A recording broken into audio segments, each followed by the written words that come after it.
भाई good afternoon सभी को। Good afternoon. कैसे हैं सब? Good afternoon everyone. Good afternoon.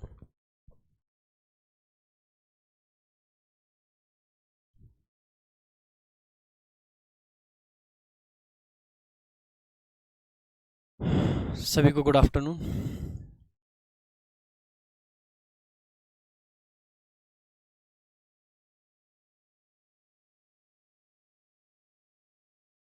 चलो भाई, क्लास शुरू करेंगे आज की। और आज क्लास डेमो नंबर 2 है। आज हम बेसिक्स ऑफ इंग्लिश पढ़ेंगे भाई। ठीक है। आज की क्लास में हम लोग बेसिक्स ऑफ इंग्लिश पढ़ेंगे। एक बार जल्दी से जो भी बच्चे हैं उन सभी को आ जाने देते हैं। और जैसे कि मैंने आपको कल भी कहा था, तो 5 मिनट का टाइम आप लोगों के पास में है। अगर आपको कुछ पूछना है, कुछ जानना है, तो जल्दी से पूछ सकते हैं, जल्दी से।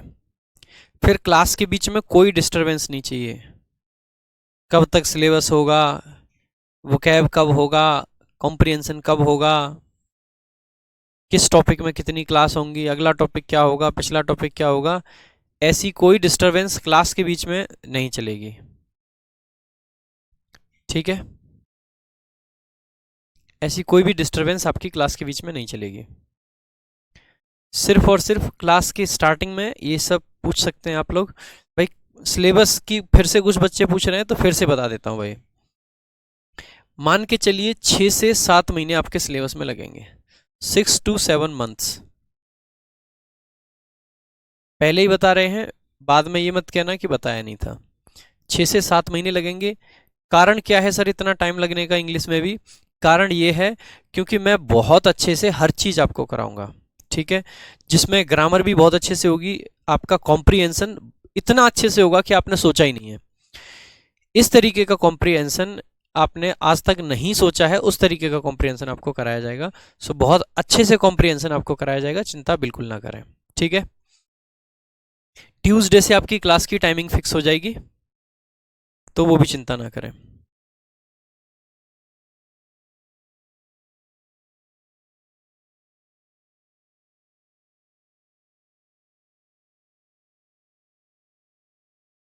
ठीक है भाई, 6 से 7 महीने लगेंगे, लेकिन ये मेरी गारंटी है कि अगर 6 से 7 महीने आप जिस जोश के साथ में आज आए हो, जिस जोश के साथ में शुरुआत करी है, अगर इसी जोश के साथ में इसी तरह से आपने 6 से 7 महीने पढ़ाई कर ली, गारंटी दे सकता हूं कि आपका सिलेक्शन कोई नहीं रोक सकता।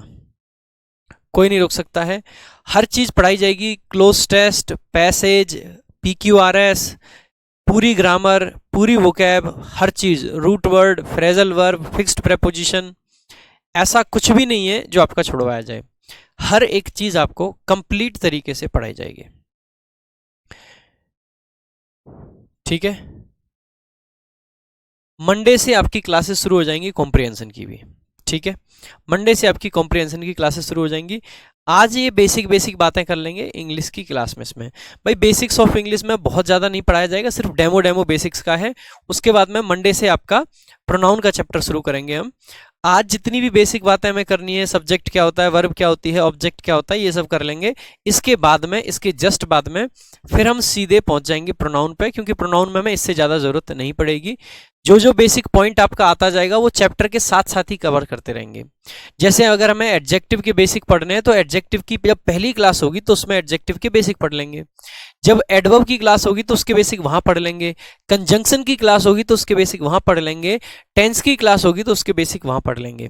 आज बस जो इंट्रोडक्शन की ये क्लास है, इसमें आपको बहुत छोटी छोटी चीजें, सब्जेक्ट क्या होता है, सेंटेंस क्या होता है, कुछ ऐसी चीजें जो कि हम बाकी जगह शायद कवर करने से पहले हमें जान लेनी चाहिए, वो चीजें जान लेंगे।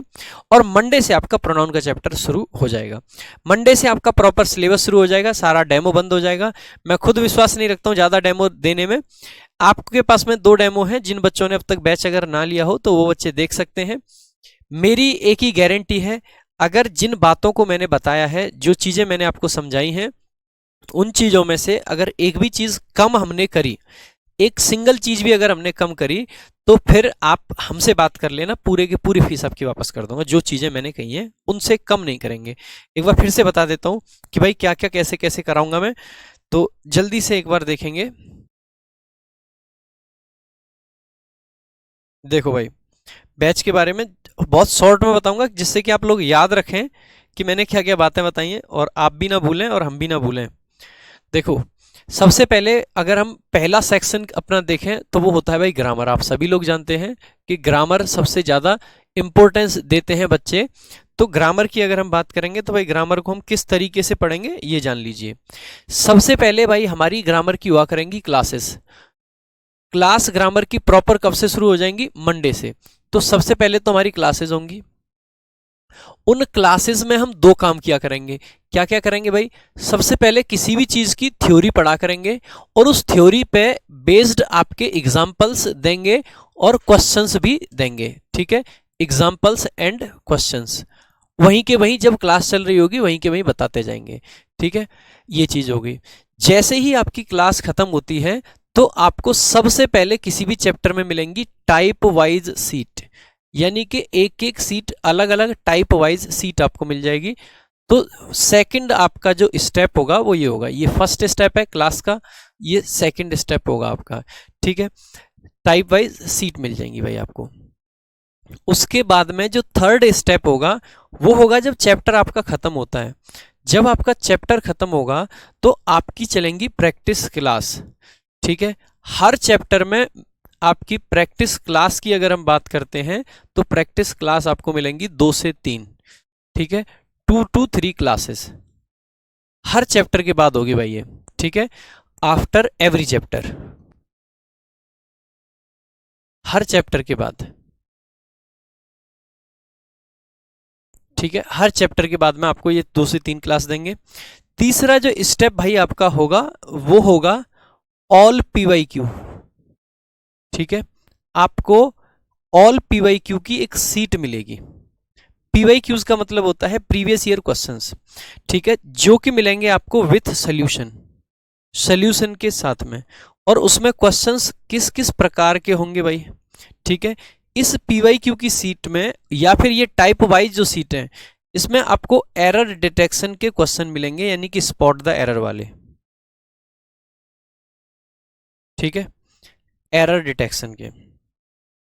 दूसरी बात यह है, इसमें आपको एरर डिटेक्शन के साथ साथ इसमें आपको जो क्वेश्चन मिलेंगे वो मिलेंगे आपके इंप्रूवमेंट के, सेंटेंस इंप्रूवमेंट जिसको बोल देते हैं हम,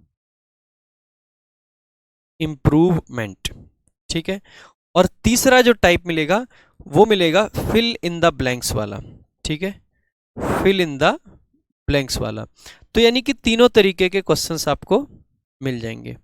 जब आप इतना सब कुछ कर चुके होगे, ठीक है, तो आपका किसी भी चैप्टर के लिए जो अंतिम स्टेप होगा वो मिलेगा online chapter test. Online chapter test. ठीक है, यानी कि हर चैप्टर का एक टेस्ट होगा। पहले ही बता देता हूं कि इस टेस्ट में 100 क्वेश्चंस आपके लगभग मिलेंगे। अब देखो, जैसे मान लीजिए कुछ चैप्टर आपके बहुत छोटे होते हैं, जैसे कि क्वेश्चन टैग, तो ऐसे चैप्टर में 100 की जगह पे 50 क्वेश्चन भी हम रख लेंगे। जरूरी नहीं है कि हमेशा यही होगा। ठीक है, स्क्रीन फ्रीज हो रही है, एक बार देख लेते हैं भाई नेटवर्क क्या गड़बड़ कर रहा है।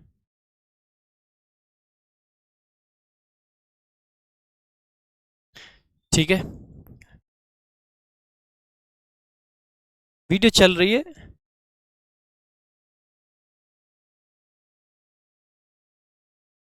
कभी कभी इंटरनेट इश्यू हो जाता है तो कोई दिक्कत नहीं है भाई। ठीक है, चैप्टर टेस्ट होगा भाई 100 क्वेश्चन का।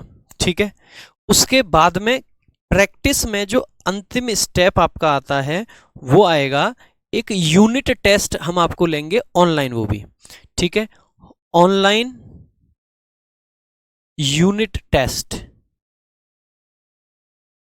इस यूनिट टेस्ट का क्या कॉन्सेप्ट है भाई? ठीक है, पहली बात, इसमें आपको हर 4 चैप्टर के मिलेंगे। तो टोटल 4 चैप्टर का मिला के बनाएंगे, टोटल 4 चैप्टर्स। कोई भी 4 चैप्टर उठाए, 4 चैप्टर को मिक्स करके। ठीक है, और टोटल क्वेश्चन कितने होंगे भाई? तो 200 क्वेश्चन का आपका यूनिट टेस्ट मिलेगा।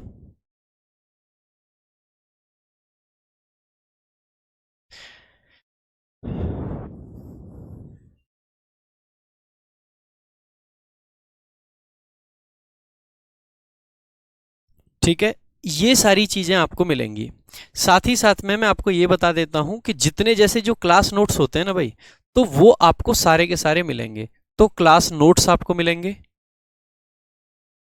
ठीक है, जिनकी मदद से आप रिवीजन आसानी से कर सकते हैं। साथ साथ में जितनी भी आपको सीट ये जो मिल रही है ना, वो सारी की सारी सीट ऐसे मिलेंगी जिनको आप प्रिंट करा सकते हैं, प्रिंटेबल सीट्स मिलेंगी। जितनी भी सीट्स मिलेंगी वो प्रिंटेबल सीट्स होंगी आपकी, ठीक है, सारी की सारी सीट्स प्रिंटेबल फॉर्म में मिलेंगी। ये तो थी भाई बात ग्रामर की, ठीक है।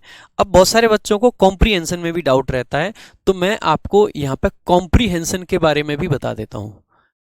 जल्दी जल्दी खत्म करेंगे क्योंकि आज की भी देखो एक डेमो क्लास है, जो मंडे की हमारी क्लास होगी वहां से प्रॉपर क्लास होंगी, आज के बाद में कोई डेमो आपका नहीं लगेगा, है ना। तो कॉम्प्रीहेंशन में आप सभी जानते हैं कि मुख्यतः 3 सेक्शन पाए जाते हैं। एक जिसको आप पैसेज के नाम से जानते हैं, अनसीन पैसेज जिसको हम बोल देते हैं। दूसरा जिसको आप क्लोज टेस्ट के नाम से जानते होंगे, या पहले हम PQRS या सेंटेंस रीअरेंजमेंट लिख देते हैं, सेंटेंस रीअरेंजमेंट। सेंटेंस रीअरेंजमेंट को बच्चे PQRS के नाम से काफी सारे जानते हैं, ठीक है, ये भी पढ़ाया जाएगा भाई। और तीसरा नंबर जो है वो है क्लोज टेस्ट,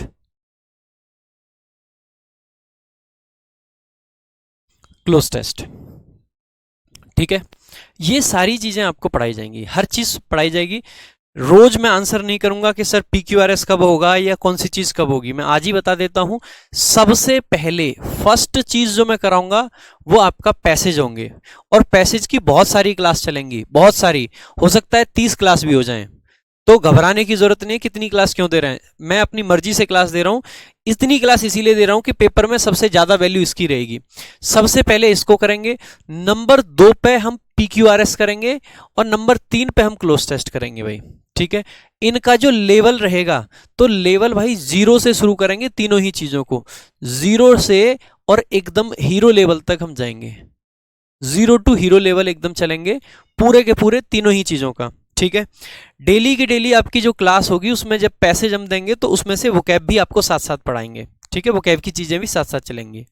तो ये सारी चीजें हैं भाई। और रही बात वोकैब की, तो वोकैब में भाई सब चीजें पढ़ाएंगे, और वोकैब की क्लासेस भी आपके अगले वीक से ही शुरू हो जाएंगी। पहले कॉम्प्रिहेंशन चलेगा 3 दिन, और लास्ट के 2 दिन वोकैब। कॉम्प्रिहेंशन 3 दिन इसलिए चलेगा क्योंकि कॉम्प्रिहेंशन में भी वोकैब शामिल रहेगी, तो इसीलिए प्रॉपर कॉम्प्रिहेंशन में आपको वोकैब भी मिलती रहेगी भाई। ये सारी चीजें हैं, अगर आपको फिर भी डाउट है तो आप कुछ भी पूछ सकते हैं। बाकी अब आ जाते हैं भाई सीधे सीधे आपके पढ़ाने पे, कि कौन सी चीजें आज हमें देखनी है।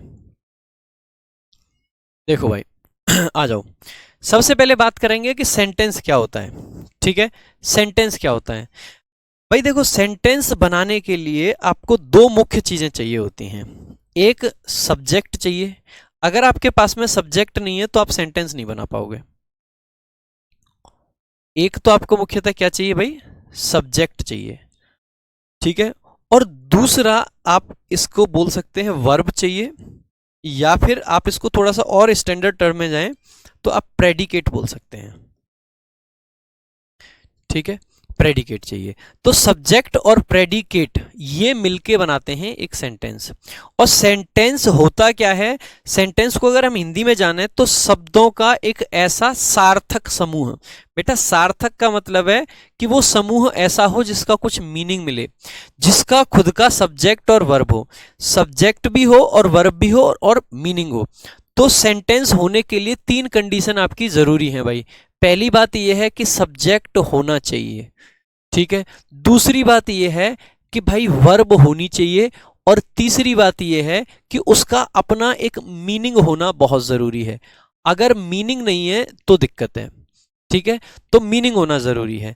जैसे कि मैं एग्जांपल के लिए अगर आपको बोलूं, जैसे कि मैंने यहां पे लिखा, एग्जांपल के लिए मैंने लिखा रोहन प्लेज क्रिकेट।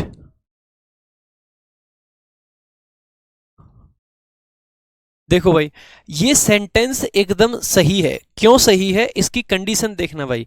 पहली कंडीशन आपको क्या बतलाई गई थी? पहली कंडीशन होनी चाहिए कि उसका एक सब्जेक्ट हो। तो हम रोहन को क्या कह देते हैं भाई? सब्जेक्ट कह देते हैं। अच्छे से समझाऊंगा कि क्या सब्जेक्ट होता है, क्या प्रेडिकेट होता है, ठीक है। दूसरी कंडीशन आपको बतलाई गई थी कि एक वर्ब होनी चाहिए। तो आप इस प्ले को देखोगे तो ये क्या है? अपने आप में एक वर्ब है। दूसरी कंडीशन हो गई। इसका मीनिंग बनता है, पूरे सेंटेंस का मीनिंग बनता है कि रोहन क्रिकेट खेलता है। क्या ये चीज पॉसिबल है कि रोहन क्रिकेट खेले? बिल्कुल पॉसिबल है। यानी कि इसका एक अपना मीनिंग भी है। अगर इसका मीनिंग भी है, इसका मतलब है, अगर इसका एक मीनिंग भी है तो इसका मतलब है कि सेंटेंस की तीनों क्वालिटी को भरता है, पहली वाली को, दूसरी वाली को और तीसरी वाली को। यानी कि हम कह सकते हैं कि ये एक सेंटेंस है, ठीक है, ये एक सेंटेंस है। आगे हमने एक और चीज देखी इसी सेंटेंस में जैसे मैंने लिखा, एक सेंटेंस मैंने लिखा,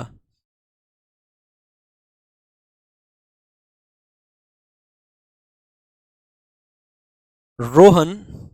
अच्छा, एक चौथी भी बात लिख लेना सेंटेंस इसमें, चौथी बात ये लिख लेना कि इसका एक प्रॉपर स्ट्रक्चर भी होना चाहिए भाई।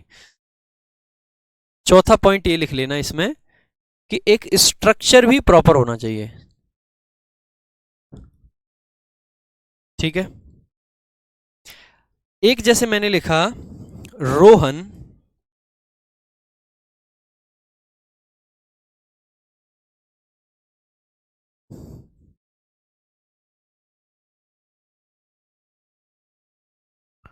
सैड।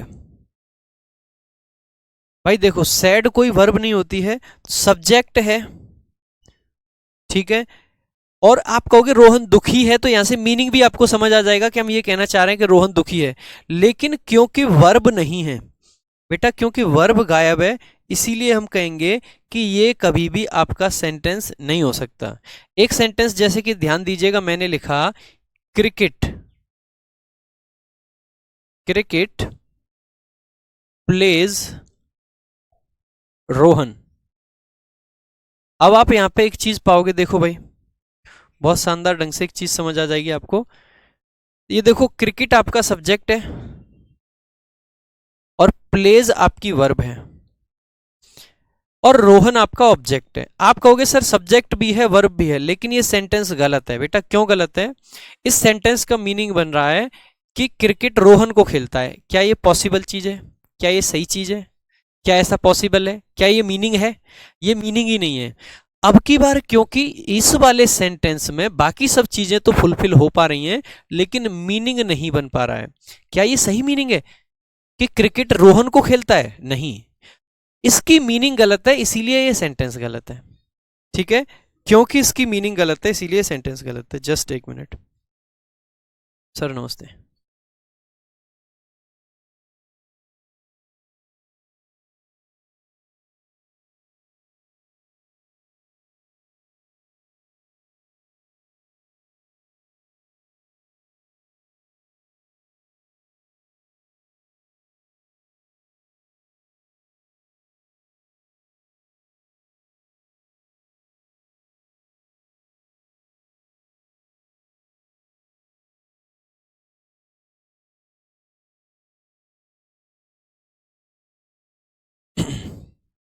ठीक है, तो ये मीनिंग की वजह से गलत हो गया। तो भाई एक बात बताइएगा, सेंटेंस क्या होता है? सेंटेंस होने के लिए किस चीज़ की ज़रूरत आपको पड़ती है? ये बात क्लियर हो गई भाई। सेंटेंस होने के लिए सब्जेक्ट चाहिए, वर्ब चाहिए, मीनिंग चाहिए और एक प्रॉपर स्ट्रक्चर चाहिए। आप कहोगे सर स्ट्रक्चर का मतलब? जैसे कि मैंने यहाँ पे एक चीज़ लिखी, एक सेंटेंस और लिख देते हैं जिससे कि आपको एक और बात क्लियर हो जाए। हमने लिखा रोहन, हिंदी के हिसाब से रोहन क्रिकेट प्लेज। अब आप कहोगे सर सही तो है, रोहन क्रिकेट प्लेज यानी कि खेलता है। ये तो सब्जेक्ट हो गया जी। ये देखो जी आपकी वर्ब हो गई। सब्जेक्ट भी है, वर्ब भी है, तो फिर ये सेंटेंस क्यों नहीं है?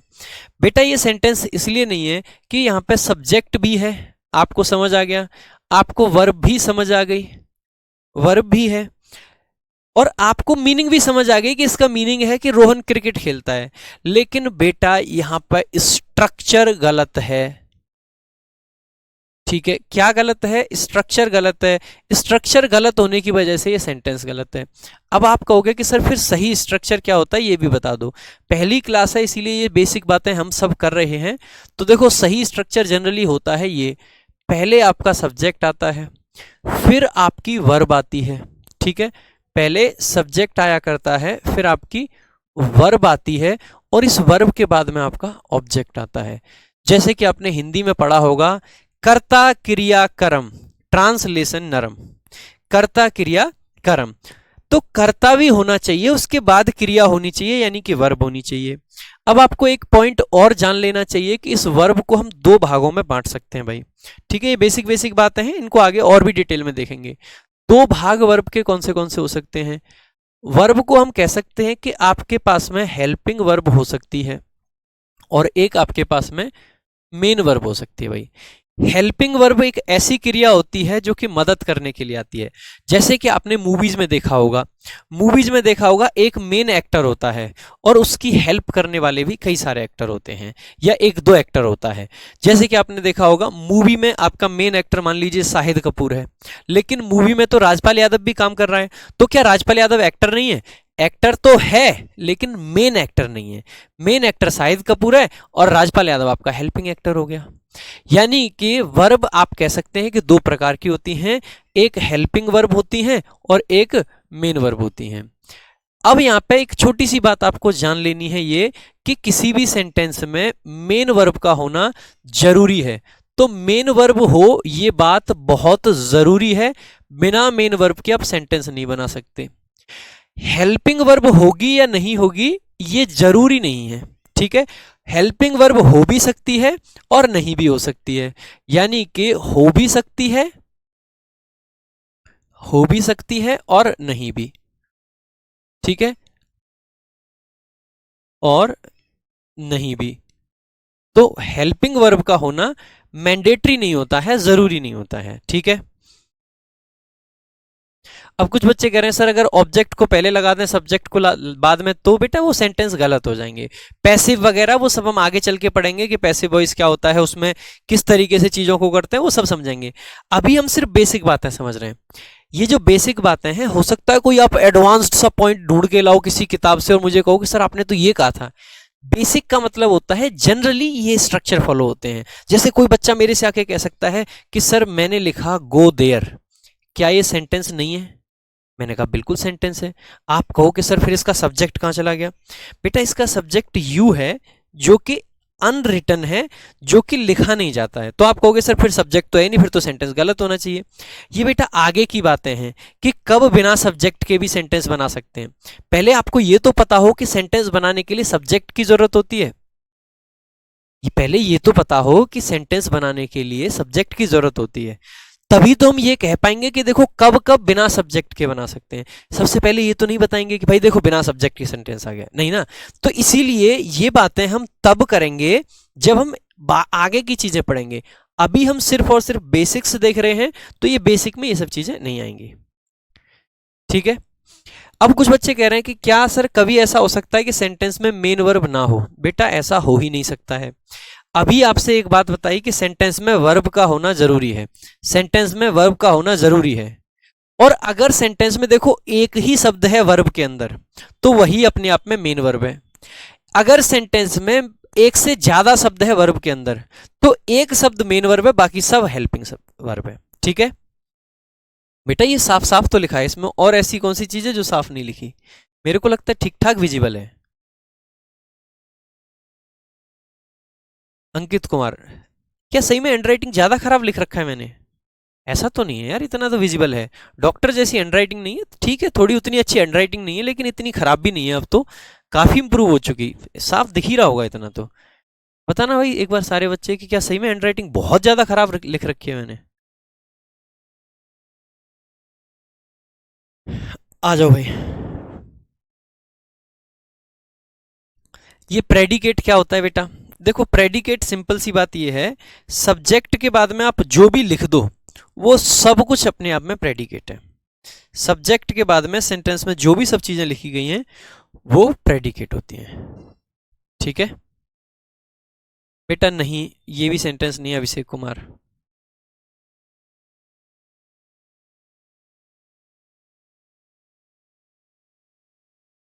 ठीक है, तो सब्जेक्ट के बाद में जो भी चीजें लिख दी जाए, चाहे वो एडवर्ब हो, चाहे वो ऑब्जेक्ट हो, चाहे वो कुछ भी हो, वो सब आपका प्रेडिकेट का पार्ट होता है। चलें भाई आगे। अगर आगे चलते हैं तो फिर भाई आगे चल के भी देखेंगे चीजें। अब जानते हैं भाई सब्जेक्ट क्या होता है। ये बहुत देर से सब्जेक्ट सब्जेक्ट सब्जेक्ट सब्जेक्ट कर रहे हैं, ये सब्जेक्ट होता क्या है देखिएगा। सब्जेक्ट क्या होता है ये बात अगर आपको जाननी है तो बहुत सिंपल सी बात है। एक सेंटेंस हमने लिखा, सेंटेंस में हम जिस किसी के बारे में बात करते हैं वही अपने आप में सब्जेक्ट कहलाता है। सेंटेंस में हम जिस किसी के बारे में बात करते हैं वही सब, देखो ये बेसिक बातें हैं, फिर कहूंगा आप एडवांस्ड चीजें ला सकते हैं बीच में, जहां पे आपको कहोगे सर हम तो इसके बारे में बात ही नहीं कर रहे थे, सब्जेक्ट कैसे हो गया, वो सब आगे की चीजें हैं, लेकिन पहले बेसिक समझिएगा। एडवांस्ड बहुत पढ़ाऊंगा, चिंता ना करें, पहले बेसिक चीजें समझ लीजिए। ठीक है, सबसे पहली बात आपको क्या समझनी है कि सब सेंटेंस में जिसके बारे में हम बात करते हैं वही आपका सब्जेक्ट कहलाता है। जिस किसी के बारे में बात की गई वही आपका सब्जेक्ट कहलाता है। और सब्जेक्ट को हम हिंदी लैंग्वेज में यानी कि हिंदी भाषा में कर्ता के नाम से जानते हैं। सब्जेक्ट को हम कर्ता के नाम से जानते हैं। तो जिसके बारे में सेंटेंस में बात की जाए वो सब्जेक्ट होता है। जैसे कि मैंने लिखा राम इज प्लेइंग, भाई इस सेंटेंस में मैं किसके बारे में बात कर रहा हूं, राम के बारे में बात कर रहा हूं। अगर राम के बारे में बात कर रहा हूं तो मैं आसानी से कह सकता हूं कि ये जो राम है यही मेरा सब्जेक्ट है। ये जो राम मैंने लिखा है ये अपना सब्जेक्ट है। तो सब्जेक्ट क्या बना यहां पे भाई, राम बन गया। तो इसको हमने इसीलिए हाईलाइट कर रखा है। जैसे हमने कहा they will reach here tomorrow, वो यहां पे कल पहुंचेंगे। कौन कल पहुंचेंगे, वो। तो जिसके बारे में हम बात कर रहे हैं वो आपका सब्जेक्ट हो जाता है। किसी भी सेंटेंस में सब्जेक्ट या तो बेटा कोई नाउन होता है, ये बहुत इंपॉर्टेंट बात है, या फिर कोई प्रोनाउन होता है। तो सब्जेक्ट में नाउन आ सकता है या फिर कोई प्रोनाउन आ सकता है। ठीक है, नाउन आ सकता है या फिर कोई प्रोनाउन आ सकता है। दूसरी बात यह है, अगर आपको सेंटेंस में चेक करना हो कि कौन सब्जेक्ट है तो बेटा आप हु का रिप्लाई लेके देखना, आपको समझ आ जाएगा कि सब्जेक्ट क्या है।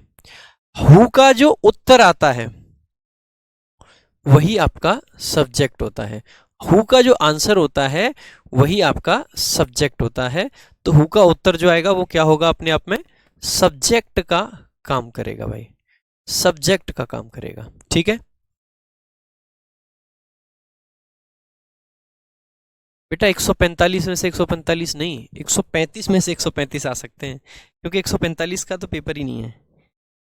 और 145 देखो, एक क्वेश्चन 3 नंबर का है, एक क्वेश्चन 3 नंबर का है, यानी कि अगर आपके फुल मार्क्स आते हैं तो जो नंबर है वो 3 के टेबल के होने चाहिए।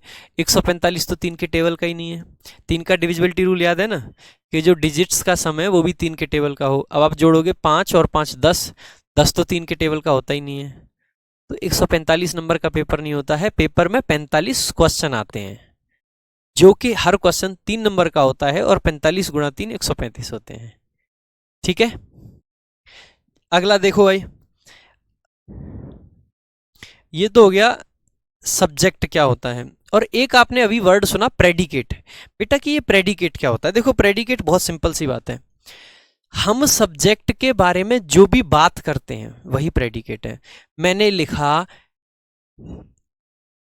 बेटा व्हाट से भी कभी कभी सब्जेक्ट को चेक कर लेते हैं। जैसे कि कुछ बच्चों ने कहा कि क्या सर सिर्फ हु से ही उत्तर मिलता है।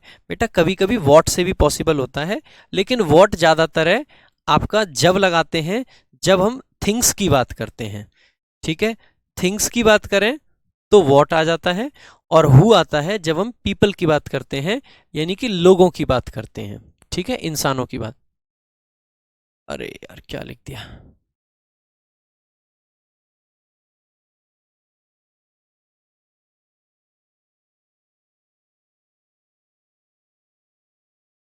ठीक है, बताऊंगा, ये वॉट वाली चीज को भी अच्छे से समझाएंगे, अभी बस थोड़ा सा तसल्ली रखें क्योंकि बेसिक बेसिक बातें कर रहे हैं। तो प्रेडिकेट की बात बता रहे थे आपको।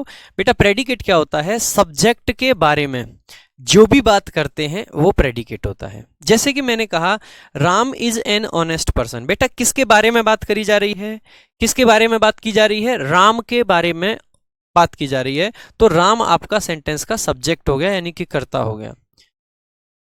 राम के बारे में हम क्या कह रहे हैं? राम के बारे में कह रहे हैं कि वो एक ईमानदार आदमी है। Is an honest person, is an honest person, ये पूरी बात राम के बारे में कही गई है। जो बात हम सब्जेक्ट के बारे में कहते हैं वो अपने आप में प्रेडिकेट कहलाती है। ठीक है, आगे they will be playing cricket tomorrow. बेटा कौन क्रिकेट खेल रहा होगा? दे। तो बेटा किसके बारे में बात कर रहे हैं?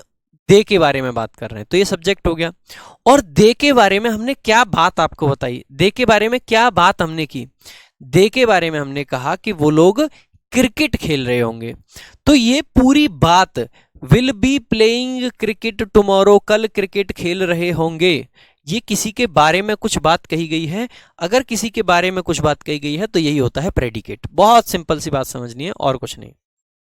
बेटा हेल्पिंग वर्ब मेन वर्ब में क्या अंतर होता है सब समझाएंगे, आगे चलते हैं। अब भाई अभी तक जितना सीखा है उसके बेसिस पे सब्जेक्ट और प्रेडिकेट आपको सिखाए हैं।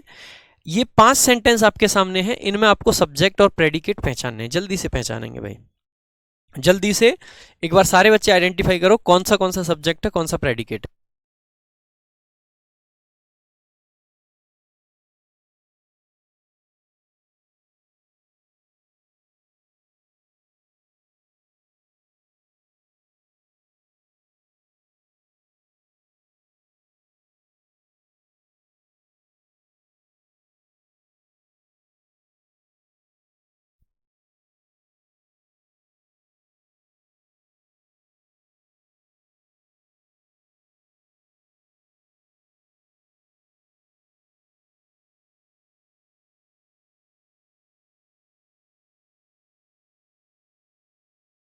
देखो भाई पहला ही सेंटेंस देखेंगे, किसके बारे में बात की जा रही है? Who plays cricket. हु का आंसर है, और हु का जब भी उत्तर आपको चाहिए होगा तो वो क्या बनेगा? बेसिकली सब्जेक्ट बनेगा। तो विराट आपका सब्जेक्ट हो गया, और विराट के बारे में कहा गया है कि वो क्रिकेट खेलता है, तो ये आपका प्रेडिकेट हो गया। ठीक है, ऐसे ही यहाँ पे ही लिव्स इन दिल्ली, किसके बारे में बात की जा रही है? ही के, सब्जेक्ट हो गया। और उसके बारे में क्या कहा जा रहा है? कि वो दिल्ली में रहता है, तो प्रेडिकेट हो गया। जिनको मैंने रेक्टेंगल में बंद किया है वो सब्जेक्ट है, और जिनके नीचे अंडरलाइन है वो प्रेडिकेट है। ठीक है, हमने लिखा विष्णु लव्स रूपाली। कौन प्यार करता है? किसके बारे में बात की जा रही है? विष्णु के बारे में बात की जा रही है, विष्णु सब्जेक्ट है। विष्णु क्या काम करता है? विष्णु रूपाली से प्यार करता है, विष्णु रूपाली से प्यार करता है, तो ये आपका क्या हो गया? बेसिकली प्रेडिकेट हो गया। आगे हमने देखा लेकिन, बट का मतलब होता है बेटा लेकिन, लेकिन रूपाली कभी उससे शादी नहीं करेगी। अब किसकी बात कर रहे हैं? रूपाली की बात कर रहे हैं, तो रूपाली अपने आप में क्या हो गया? सब्जेक्ट हो गया। और रूपाली के आगे जो भी हमने आगे कहा वो सारा का सारा प्रेडिकेट हो गया। ठीक है, आगे देखेंगे भाई। मैंने लिखा I bought a fan last night. Who bought a phone, मतलब फैन, किसने फैन खरीदा? मैंने। हु का रिप्लाई आई, सब्जेक्ट हो गया।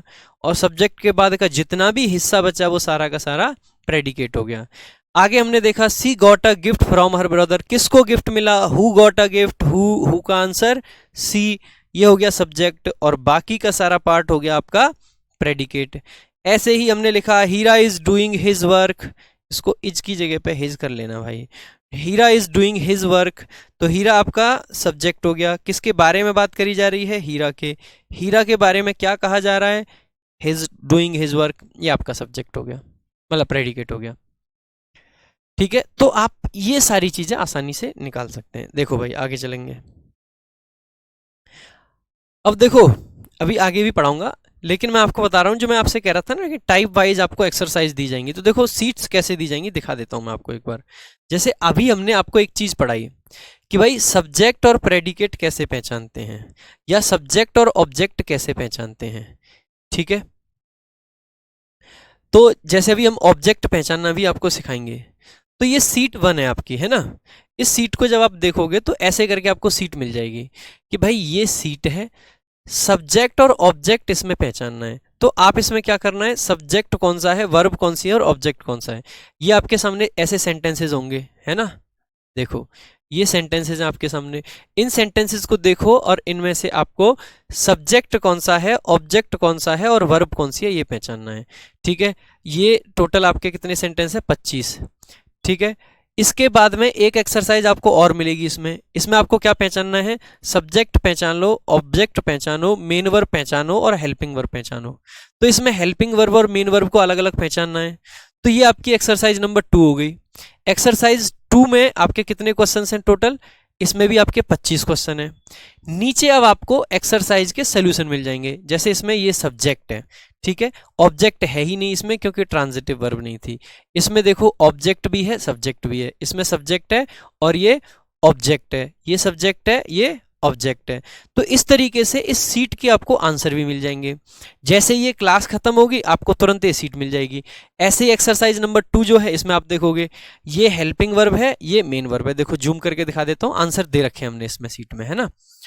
तो इस तरीके से कि ये देखो हेल्पिंग वर्ब, ये देखो मेन वर्ब, ये देखो सब्जेक्ट, ये मेन वर्ब, ये देखो हेल्पिंग वर्ब, ये देखो आपका सब्जेक्ट, ये देखो मेन वर्ब।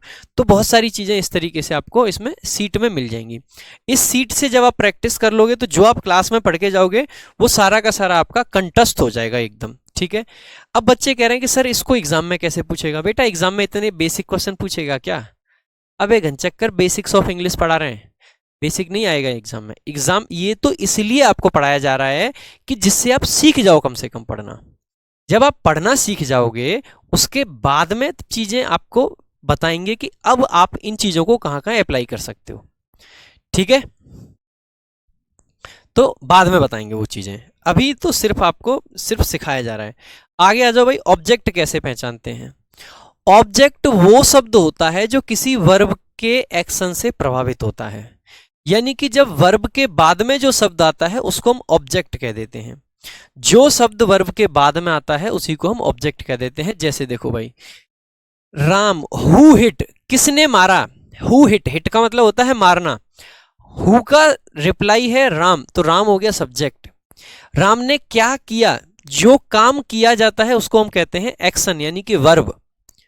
और राम ने क्या किया, मारा भाई, मारने का काम किया। किसको मारा, किसको हिट किया, तो मोहन को। इस हिट वर्ब का फर्क किस पे पड़ रहा है, मोहन पे, तो मोहन हो गया आपका ऑब्जेक्ट।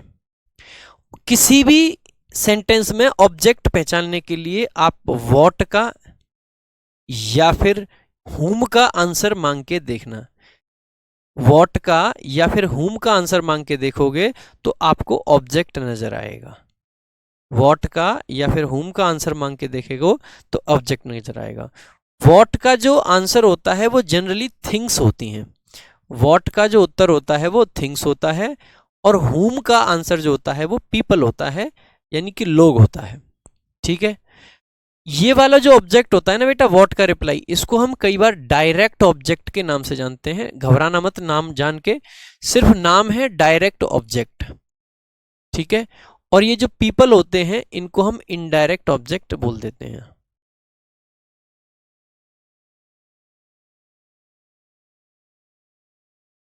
ठीक है, इनडायरेक्ट ऑब्जेक्ट। बात क्लियर है भाई ये चीज। तो हम कह सकते हैं राम हिट हुम, हुम का आंसर ये है, किसका आंसर है, हुम का, इसीलिए इसको कहा जाएगा कि ये अपने आप में ऑब्जेक्ट है। आई बॉट, मैंने खरीदा, क्या खरीदा, वॉट, क्या खरीदा, तो क्योंकि ये वट का आंसर है इसीलिए ये आपका हो गया ऑब्जेक्ट। ठीक है, तो इस तरीके से ऑब्जेक्ट में भी हम या तो नाउन का प्रयोग करते हैं भाई या फिर प्रोनाउन का प्रयोग करते हैं, ये चीज भी ध्यान रख लेना। तो ये हो जाता है आपका सब्जेक्ट और ऑब्जेक्ट। ठीक है, सब्जेक्ट और ऑब्जेक्ट। अगर आपको ऑब्जेक्ट का पता चल गया तो एक बार इस वाले पूरे सेंटेंसेस में ऑब्जेक्ट ढूंढ के बताएंगे। जो अभी सेंटेंसेस थे वही सेंटेंस है, बस इनमें अब की बार ऑब्जेक्ट ढूंढना है। तो देखो भाई ऑब्जेक्ट कैसे ढूंढेंगे। विराट प्लेज वॉट, क्या खेलता है विराट, तो देखो वॉट का जो उत्तर आएगा वो हमेशा ऑब्जेक्ट होगा, तो क्रिकेट आपका ऑब्जेक्ट हो गया। अच्छा एक बात और सुन लो यहीं पे, जितनी बार भी आप कभी प्रेपोजिशन लगाओगे,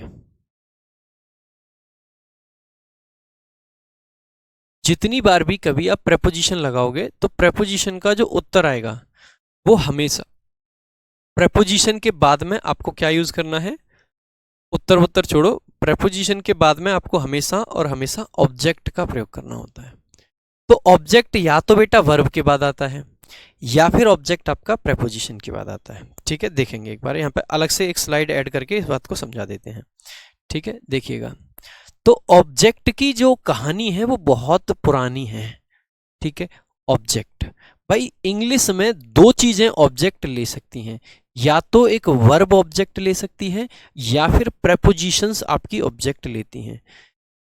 ठीक है, प्रेपोजिशंस, जितनी भी प्रेपोजिशन होती हैं उनके साथ में ऑब्जेक्ट आना जरूरी होता है, मैंडेटरी होता है। अगर प्रेपोजिशन आएगी तो ऑब्जेक्ट आएगा ही आएगा।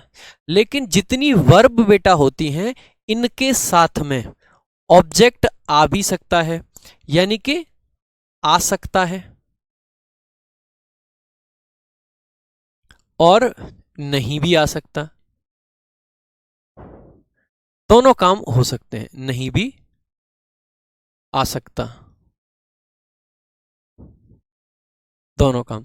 अगर ऑब्जेक्ट आता है भाई तो ऐसी वर्ब को हम ट्रांजिटिव वर्ब के नाम से जान लेते हैं। तो अगर मैं कभी टर्मिनोलॉजी यूज करूं ट्रांजिटिव वर्ब, तो समझ जाइएगा कि ऐसी वर्ब जिसका ऑब्जेक्ट होता है। और अगर मैं कहूं इंट्रांजिटिव वर्ब, ठीक है, कौन सी टर्मिनोलॉजी भाई, इंट्रांजिटिव, तो इंट्रांजिटिव का मतलब होता है ऐसी वर्ब जो अपना ऑब्जेक्ट ना ले। ऑब्जेक्ट को लेने वाली वर्ब ट्रांजिटिव वर्ब कहलाती हैं और जो वर्ब ऑब्जेक्ट नहीं लेती हैं उनको हम इंट्रांजिटिव वर्ब कहते हैं भाई। ठीक है, हर प्रेपोजिशन के बाद में ऑब्जेक्ट आना जरूरी होता है। आ जाओ भाई, अब ये कुछ क्वेश्चंस हैं। जैसे यहां पे एक वर्ब दिख रही है, क्या इस वर्ब के बाद में ऑब्जेक्ट है? क्या आप ये लिखोगे ही लिव्स व्हाट, वो क्या रहता है? नहीं कह सकते। क्या आप ये कहोगे ही लिव्स हुम, वह कौन रहता है? नहीं लिख सकते। तो लिव आपकी ऐसी वर्ब है जो ऑब्जेक्ट नहीं लेती। अगर बेटा ये ऑब्जेक्ट नहीं लेती है तो आप कह सकते हो कौन सी वर्ब है ये? बेटा ये इंट्रांजिटिव वर्ब है। कौन सी वर्ब है? इंट्रांजिटिव, क्योंकि इसका कोई भी ऑब्जेक्ट नहीं है। ठीक है, इंट्रांजिटिव। ठीक है, इंट्रांजिटिव। लेकिन आगे एक प्रेपोजिशन लगा रखी है और इस प्रेपोजिशन का ऑब्जेक्ट है दिल्ली। ठीक है भाई, प्रेपोजिशन का ऑब्जेक्ट है दिल्ली। अभी आगे चलते हैं भाई, आगे देखो। विष्णु आपका सब्जेक्ट था, अभी समझाया था। लव आपका एक्शन को दिखाता है। ध्यान दीजिएगा, वर्ब के बारे में थोड़ा सा यहाँ पे जान लेंगे, आगे भी वर्ब के बारे में जानेंगे, लेकिन यहाँ पे जान सकते हैं कि बेसिक बात क्या है भाई। वर्ब बेसिकली क्या होता है? वर्ब दो चीजें होती हैं भाई। वर्ब के बारे में अगर आपको जानना है तो वर्ब के बारे में इतना समझ लीजिए, यहाँ पे समझा देता हूं एक बॉक्स बना के, कि ये जो वर्ब होती है ना भाई, ये मेनतः मतलब मुख्यतः मेनली दो चीजों को दिखाती है। या तो किसी एक्शन को, किसी काम का एक्शन, या फिर किसी की स्टेट। एक्शन का मतलब होता है भाई कौन क्या करता है, यानी कि कोई क्या कर रहा है, किसी का करना। और स्टेट का मतलब है कोई क्या है, यानी कि किसी चीज का कुछ होना। तो ये दो चीजें ये दिखाती है। तो वर्ब एक्शन को दिखाती है। तो देखो भाई, यहां पे लव जो है ये वर्ब क्यों है? क्योंकि बेटा ये विष्णु का एक्शन दिखा रही है। विष्णु भाई साहब क्या करते हैं? विष्णु भाई साहब करते हैं प्यार। विष्णु भाई साहब को है प्यार, तो विष्णु भाई साहब क्या करते हैं? ये महाशय प्यार करते हैं। किससे प्यार करते हैं? रूपाली से प्यार करते हैं। विष्णु लव्स हुम, तो बेटा हुम का आंसर है रूपाली, और जो भी हुम का आंसर होता है उसी को कही देते हैं हम ऑब्जेक्ट। तो रूपाली क्या हो गया भाई? ऑब्जेक्ट। अब आप कहोगे कि सर ये बट क्या है? देखो भाई, जहां पे दो सेंटेंस दे रखे हों, देखो सब्जेक्ट है और वर्ब है, सब्जेक्ट है और वर्ब है, ध्यान देंगे, इसको भी यही समझ लेते हैं। देखो बहुत सारी बेसिक बातें आज ही की क्लास में हो जाएंगी। जब भी कभी भी, जब भी कभी यहां क्या आ रखा हो, अबे रुक जा,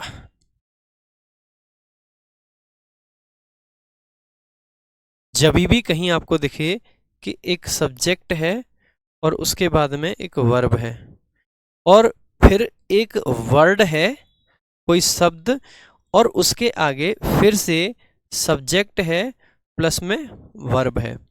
तो बेटा ये जो शब्द है, ये जो शब्द है, ये कहलाता है कंजंक्शन। क्या कहलाता है बेटा? कंजंक्शन। तो कंजंक्शन समझ जाओगे, जो दो क्लॉज को जोड़े। अब आप कहोगे सर क्लॉज क्या होती है? बेटा जो सेंटेंस होता है ना वही क्लॉज है, इतना ही समझ लीजिए, ज्यादा कुछ नहीं है, ठीक है। तो क्लॉज क्या होती है? जहां पे जिसके पास में अपना खुद का सब्जेक्ट या वर्ब हो। तो सब्जेक्ट और वर्ब दोनों जब मिल जाते हैं तो इसको हम क्या बोल देते हैं? क्लॉज बोल देते हैं भाई। कहीं पे भी अगर सब्जेक्ट और वर्ब दोनों इकट्ठे हो जाएं तो उसको क्लॉज बोल दिया जाता है। बेटा आज की क्लास में सिर्फ मैं टर्मिनोलॉजीज आपको बता रहा हूं कि किस टर्मिनोलॉजी का, किस टर्म का मीनिंग क्या होता है। अगर आप मीनिंग सीख जाएंगे, अभी आज की क्लास में ये पढ़ा नहीं रहे, ये सब कॉन्सेप्ट आपको क्लियर करे जाएंगे बहुत अच्छे से, लेकिन अभी मीनिंग तो जान लीजिए कि अगर मैं कंजंक्शन कह रहा हूं तो कंजंक्शन का मतलब क्या है, ठीक है। आ जाओ। तो देखो भाई, तो यहां पे आप देखोगे कि रूपाली एक सब्जेक्ट है, हमने अभी जाना था। हु विल नॉट मैरी मोहित, मतलब हिम, कौन उससे शादी नहीं करेगा? रूपाली नहीं करेगी, तो रूपाली तो सब्जेक्ट है, ठीक है। अब देखो इधर भी सब्जेक्ट और वर्ब है, इधर भी सब्जेक्ट और वर्ब है, ये विल नॉट मैरी आपकी वर्ब हो गई। तो इसका मतलब है कि ये बट आपका जो था वो कंजंक्शन का काम करेगा।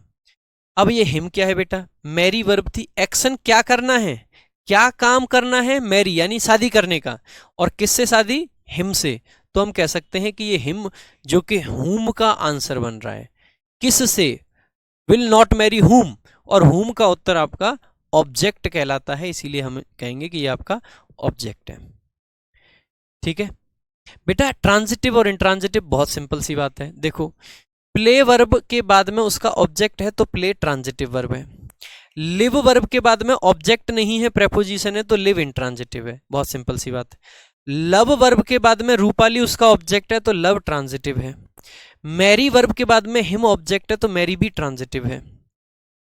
बॉट आपकी वर्ब है, आपने क्या खरीदा?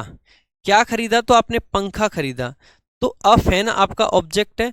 अगर बेटा ये ऑब्जेक्ट है तो बॉट आपकी ट्रांजिटिव वर्ब है, ठीक है। लेकिन मैंने लिखा आई गो देयर या आई वेंट टू मुंबई, मैं मुंबई गया।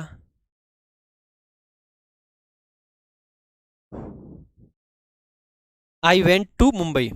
आप इसको देख के कह सकते हो बेटा क्या वेंट के बाद में कोई ऑब्जेक्ट है? क्या आप ये कहोगे आप क्या गए? नहीं। आप कौन गए? नहीं। आप कहां गए? वही तो कहोगे। तो इसके बाद में ऑब्जेक्ट नहीं आ रहा है, इसीलिए ये इंट्रांजिटिव वर्ब है। ऐसी वर्ब जो ऑब्जेक्ट लेती हैं वो ट्रांजिटिव, ऐसी वर्ब जो ऑब्जेक्ट नहीं लेती हैं वो इंट्रांजिटिव, सिंपल। अब बहुत सारे बच्चे कह रहे हैं कि सर दिल्ली ऑब्जेक्ट है या नहीं है? बेटा दिल्ली ऑब्जेक्ट तो है, लेकिन प्रेपोजिशन का ऑब्जेक्ट है, वर्ब का ऑब्जेक्ट नहीं है, ठीक है। सो प्रेपोजिशन का ऑब्जेक्ट है, वर्ब का ऑब्जेक्ट नहीं है, ठीक है। आ जाओ अगला क्वेश्चन देखो भाई। She got a gift, she got क्या मिला उसको? सी गॉट वॉट क्या मिला? क्या का आंसर है गिफ्ट, तो गिफ्ट आपका क्या हो गया भाई? ऑब्जेक्ट। और भाई फ्रॉम आपकी होती है प्रेपोजिशन, और फ्रॉम प्रेपोजिशन है तो प्रेपोजिशन का ऑब्जेक्ट हो गया हर ब्रदर। आगे देखो, हीरा सब्जेक्ट था, हीरा कर रहा है, क्या कर रहा है? अपना काम, तो हिज वर्क हो गया आपका ऑब्जेक्ट। तो सब्जेक्ट और ऑब्जेक्ट आप इस तरीके से पहचान सकते हैं भाई। चलते हैं भाई आगे।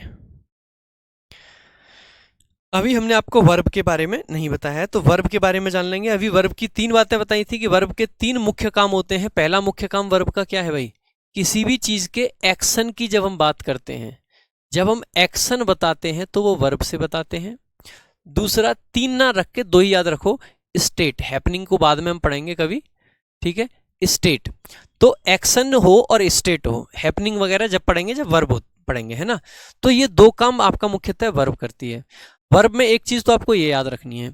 दूसरी चीज आपको क्या याद रखनी है कि भाई वर्ब को हम दो तरीके से पढ़ते हैं। एक आपका होता है वर्ब बेसिक, और एक आपका होता है वर्ब एडवांस्ड, ठीक है, एडवांस्ड। ये जो वर्ब एडवांस्ड होता है बेटा, इसको हम तीन पार्ट में बांटते हैं। एक जिसको बोल देते हैं इन्फिनिटिव, ठीक है। दूसरा जिसको हम बोल देते हैं जीरंड, और तीसरा जिसको हम बोलते हैं पार्टिसिपल। ठीक है, तो वर्ब को 3 हिस्सों में हमने एडवांस्ड वाली को बांट दिया। एडवांस्ड वाली को पहले क्यों बता रहा हूं, क्योंकि इसको हम बाद में पढ़ेंगे। इन्फिनिटिव भाई कुछ नहीं होता है, जब भी टू प्लस में वर्ब की फर्स्ट फॉर्म को यूज करा जाए, टू प्लस वर्ब की वी फर्स्ट फॉर्म जब आती है तो उसी को हम इन्फिनिटिव के नाम से जान लेते हैं। जीरंड बेसिकली वर्ब की आईएनजी फॉर्म होती है। ठीक है, V1 आईएनजी जो होती है उसी को हम जीरंड बोल देते हैं। पार्टिसिपल भाई दो होते हैं, एक तो आईएनजी फॉर्म V1 आईएनजी, और दूसरा आपका पार्टिसिपल वर्ब की थर्ड फॉर्म। अब आप कहोगे सर ये थर्ड फॉर्म आईएनजी फॉर्म ये क्या है, ये सब भी बताएंगे भाई। ठीक है, पार्टिसिपल हमेशा भाई एडजेक्टिव के तरीके से काम करते हैं, जीरंड आपका नाउन के तरीके से काम करता है, और इन्फिनिटिव आपका नाउन या फिर एडवर्ब के तरीके से काम करता है। ठीक है, वर्ब एडवांस में इससे ज्यादा आपको कुछ जानने की जरूरत है नहीं, कुछ भी नहीं जानना भाई इससे ज्यादा। ठीक है, इतना ही जानना है। अब आ जाते हैं बेसिक वर्ब पे भाई। बेसिक वर्ब को भाई मुख्यतः दो तरीके से हम पढ़ते हैं। एक होती है आपकी हेल्पिंग वर्ब, जिसको हमने अभी अभी आपको थोड़ा सा जिक्र करा था, हेल्पिंग वर्ब, और दूसरी होती है भाई आपकी मेन वर्ब। तो हेल्पिंग वर्ब और मेन वर्ब भाई क्या होती हैं, हेल्पिंग वर्ब और क्या होती है मेन वर्ब, ये बात समझाने के लिए हमें कुछ एग्जाम्पल्स का यूज करना पड़ेगा। देखिएगा, एग्जाम्पल से अच्छे से चीजें समझ आ जाती हैं। जैसे मैंने लिखा राम प्लेज क्रिकेट, और एक मैंने लिखा राम इज प्लेइंग क्रिकेट।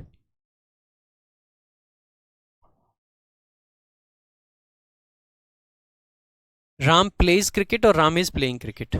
ठीक है बेटा, प्रेडिकेट में और वर्ब में क्या डिफरेंस है? वर्ब वर्ब होती है, प्रेडिकेट के अंदर वर्ब भी आ जाती है, प्रेडिकेट के अंदर ऑब्जेक्ट भी आ जाता है, और प्रेपोजिशन भी आ जाती है। जितना सब्जेक्ट के बाद सारा हिस्सा बचा वो सब प्रेडिकेट है, और सब्जेक्ट और वर्ब, मतलब वर्ब सिर्फ वर्ब होती है, प्रेडिकेट में वर्ब के अलावा मतलब सब्जेक्ट के अलावा बाकी सब आ जाता है। ठीक है, आ जाओ भाई। अब आप यहां पे ये देखोगे, देखो यहां पे ये वर्ब है आप सभी जानते हैं, और ये यहां पे वर्ब है आप सभी जानते हैं। ऊपर वाले सेंटेंस में वर्ब में एक ही शब्द है, ध्यान दीजिएगा। किसी भी सेंटेंस में मेन वर्ब का होना जरूरी है। ठीक है, इस बात को मैं यहां पे हिंदी में लिख ही दे रहा हूं। किसी भी सेंटेंस में, किसी भी सेंटेंस में मेन वर्ब का होना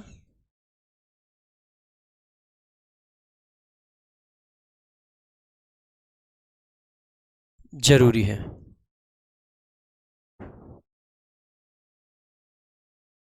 किसी भी सेंटेंस में मेन वर्ब का होना जरूरी है। ठीक है, तो एक बात बताइए, इस सेंटेंस में वर्ब में एक ही शब्द है। अगर बेटा ये एक ही शब्द है तो ये अपने आप में मेन वर्ब है। ठीक है, लेकिन यहां पे आप पाओगे कि एक ये शब्द है और एक ये शब्द है। अब यहां पे वर्ब के अंदर दो शब्द हैं। जब वर्ब के अंदर दो शब्द हों तो जो पीछे वाला शब्द होता है वो आपका मेन वर्ब होता है, और जो पहले वाला शब्द होता है वो आपका हेल्पिंग वर्ब होता है। जैसे कि मैंने लिखा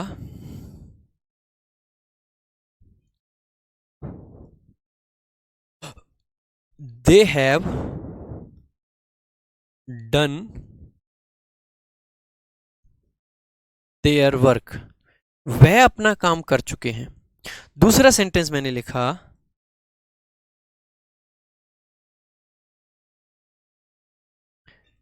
he was working in the garden, वह गार्डन में काम कर रहा था।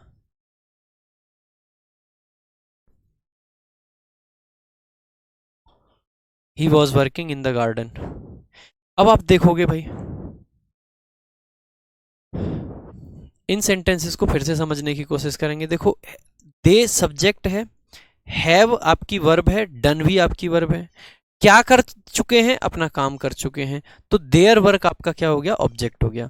लेकिन आपने देखा भाई ये भी वर्ब है और ये भी वर्ब है, एक सेंटेंस में मेन वर्ब सिर्फ एक ही जगह हो सकती है, तो आप लिखोगे कि सर ये जो डन है ये आपकी मेन वर्ब है और ये जो हैव है ये आपकी हेल्पिंग वर्ब है।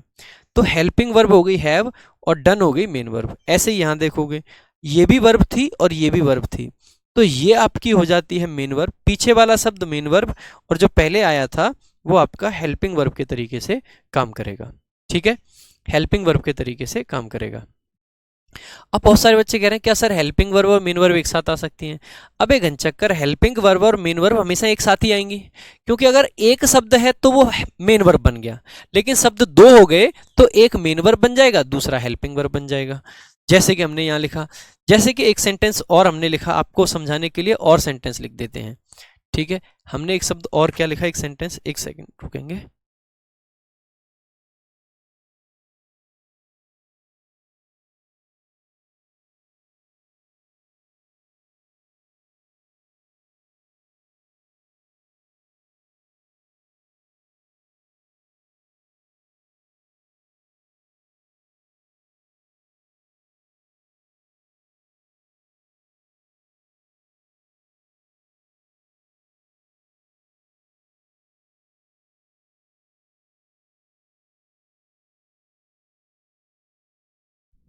देखो भाई, एक सेंटेंस मैंने लिखा, दे हैव अ कार, उनके पास में एक कार है। और एक सेंटेंस मैंने लिखा, ही वॉज अ पुलिसमैन, वह एक पुलिसमैन था। देखो भाई, दो सेंटेंस हमने लिखे, इनको दोनों को समझेंगे बहुत अच्छे से। देखो अब यहां पे देखो क्या भाई, कार आपकी वर्ब हो सकती है, नहीं हो सकती, तो कार तो आपकी नाउन है, तो वर्ब अकेली ये बची। अगर ये अकेली वर्ब है तो क्या मैं इसको हेल्पिंग वर्ब कह दूं? नहीं कह सकता बेटा। हेल्पिंग वर्ब सिर्फ तब आती है जब एक मेन वर्ब आ रखी हो। तो दे हैव अ कार में ये जो हैव है, देखो यहां हैव हेल्पिंग वर्ब थी, लेकिन यहां पे हैव को मेन वर्ब बनना पड़ेगा, क्योंकि हमारे पास में हेल्पिंग वर्ब है ही नहीं। ठीक है, हेल्पिंग वर्ब है ही नहीं। यहां पे देखेंगे भाई, ही वॉज अ पुलिसमैन, बेटा पुलिसमैन तो वर्ब हो नहीं सकती है, तो नाउन है, तो इसका मतलब है वॉज अकेली वर्ब बची। और अगर ये वर्ब अकेली है तो क्या ये हेल्पिंग वर्ब हो सकती है? नहीं हो सकती, तो इसीलिए इसको क्या बनना पड़ा, मेन वर्ब बनना पड़ा। तो ऐसे हम कह सकते हैं।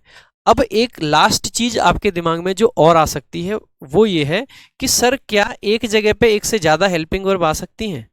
जैसे कि एक सेंटेंस हमने यहां पे लिखा, हमने लिखा I have been reading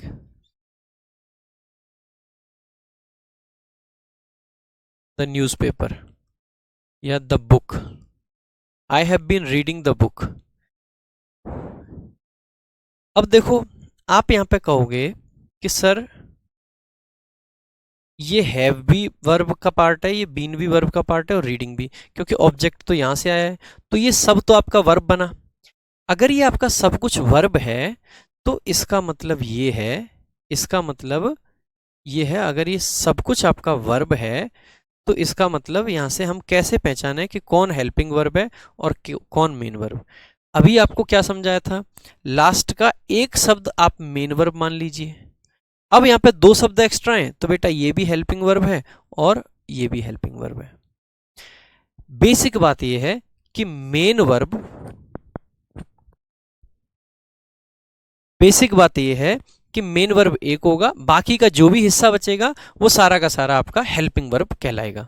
main verb एक होगा, बाकी का सारा बचा हुआ हिस्सा हेल्पिंग वर्ब कहलाएगा। मेन वर्ब के बाद में बेटा ऑब्जेक्ट भी आ सकता है, प्रेपोजिशन भी आ सकती है, बहुत सारी चीजें आपकी आ सकती हैं। ठीक है, तो हेल्पिंग वर्ब और मेन वर्ब आपको क्लियर होना चाहिए। अब आपको यह भी समझना चाहिए कि हेल्पिंग वर्ब होते क्या क्या हैं, कौन सी वर्ब को हम हेल्पिंग वर्ब कह सकते हैं। देखो भाई, हेल्पिंग वर्ब को भी हम दो भागों में बांट देते हैं। कितने भागों में? 2 भागों में। एक जिसको बोलते हैं प्राइमरी और एक जिसको बोल देते हैं बेटा मॉडल। हालांकि मॉडल में भी सेमी मॉडल, मार्जिनल मॉडल ये सब आते हैं, लेकिन वो बाद में सीखेंगे हम। प्राइमरी हेल्पिंग वर्ब जो आपकी होती हैं वो 3 होती हैं। एक बी की फॉर्म, एक आपकी हैव की फॉर्म और एक आपकी डू की फॉर्म। प्राइमरी हेल्पिंग वर्ब वो होती हैं जो हेल्पिंग वर्ब के साथ साथ मेन वर्ब का भी काम कर देती हैं। मॉडल आपके जैसे कि कैन हो गया, कुड हो गया, मे हो गया, माइट हो गया, सेल हो गया, विल हो गया। Shall, will, may, might, can, could,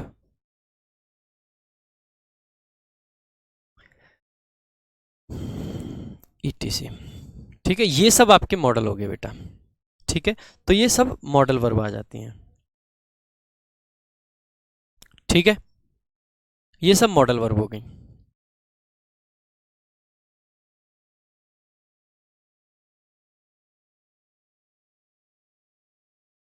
main verb के बारे में आपको भी बता ही दिया। मेन वर्ब में बस आपको फॉर्म्स याद रखनी है, वर्ब की first form, second form, third form. या एक काम करते हैं, आज सिर्फ यहीं तक रखते हैं, एक बेसिक की क्लास और लगा लेते हैं मंडे को, और प्रॉपर सिलेबस शुरू कर लेते हैं ट्यूसडे से। वो ज़्यादा अच्छा रहेगा, क्योंकि अभी इंटेरोगेटिव सेंटेंसेस वगैरह वो सब भी पढ़ा देंगे, है ना। तो एक क्लास और लगाएंगे भाई बेसिक की, जरूरत पड़ी 2 लगाने की तो 2 और लगा लेंगे। लेकिन क्योंकि हमने आज पूरी चीज़ें कवर नहीं करी हैं, इसीलिए ये जो सीट आपकी अपलोड की जा रही है, इसमें आपको सिर्फ और सिर्फ एक्सरसाइज 1 लगानी है। एक्सरसाइज 2 अब तब लगाओगे जब अगली क्लास हो जाएगी। अभी आपको सिर्फ एक्सरसाइज 1 को लगाना है। ठीक है, एक्सरसाइज 1 को लगाना है। भाई देखो, बेसिक में एक आधी चीज आपको ऐसी भी लगेगी जो बहुत डीप सी थोड़ी सी लगे, बहुत डीप सी लगे। अभी बेसिक बेसिक पढ़ रहे हैं, चैप्टर शुरू आपका ट्यूसडे से करेंगे। तो मंडे को आपकी जो क्लास होगी वो होगी किसकी भाई? बेसिक की। एक बेसिक की क्लास होगी मंडे को और एक कॉम्प्रिहेंशन की। कॉम्प्रिहेंशन मंडे से 100% आपका शुरू कर दिया जाएगा। ठीक है, तो बाकी चिंता मत करो, प्राइमरी हेल्पिंग वर्ब क्या होती है, मॉडल क्या होती है, ये सब आपकी आगे चलेंगी। आज की क्लास में जितना पढ़ाया है उतना आपको क्लियर होना चाहिए। बाकी एक क्लास और ले लेते हैं बेसिक की, उसमें खत्म कर देंगे, थोड़ी चीजें और बता देंगे, कॉम्प्लीमेंट क्या होता है ये सब। तो अगली क्लास आपकी लास्ट क्लास होगी बेसिक की, और उसके बाद में फिर हम शुरू करेंगे आपका प्रोनाउन चैप्टर। ठीक है, सो आज के लिए सिर्फ इतना ही, मिलते हैं बाकी नेक्स्ट क्लास में। Thank you so much. अगली क्लास के पहले 5 मिनट आज की क्लास के डाउट्स। ठीक है, so thank you so much. जय हिंद, जय भारत।